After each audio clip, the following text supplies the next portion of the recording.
Diyan siya nagsasabing dapat daw sa akin i-report daw yung account ko. Palibhasa hindi ka lang nabigyan ng 1,000, i-report mo na yung account ko. Marami po kayo ang hindi nabigyan. Pero mas marami po ang aking nabigyan.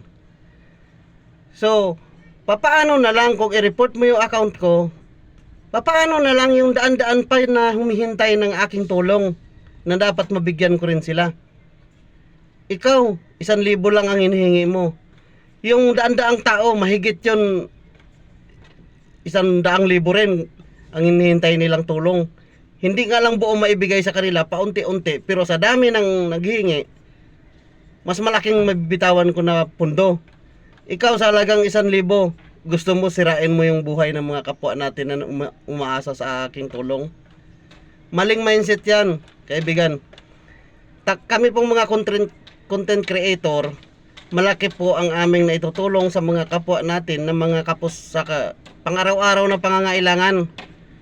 Kaya dapat ang isipin mo, magtulong ka na lang mag-share ng mga bidyong ito ni Malampaya Vlog para kahit papaano sa mga kinakapos ng pangangailangan sa mga araw-araw ng mga kababayan natin dito sa Pilipinas, nakaambag ka rin kasi nag-share ka ng video natin. Malaking ambag mo na yun kaysa i-report mo yung account na ito. Hindi ba? Isipin mo, kapag ni-report mo yung account na to, sa halip na mabigyan ko pa yung mga daan-daan tao na umaasa sa tulong ko, wala na. Kasi ikaw lang mag-isa ang hindi nabigyan, i-report mo na yung account ko. O, anong maibigay ko na tulong sa ibang tao? Ikaw nga 1,000 lang, i-report mo yung account ko. Hindi mo kaya yung ginagawa ng mga content creator na katulad ko, kaibigan. Napakahirap, nagpupuyat kami sa gabi para lang ho maipon ang inyong mga kunting ambag sa mga video namin.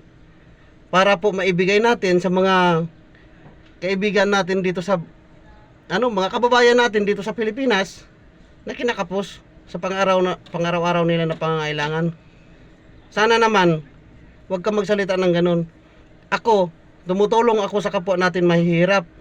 Malaki ang binibitawan na pundo. Ikaw sa halagang 1,000, re-report mo yung account. Kaya sana maunawaan mo kung paano iniipon namin ng kaming mga content creator, paano kami nag-iipon ng pera para po sa mga kababayan natin.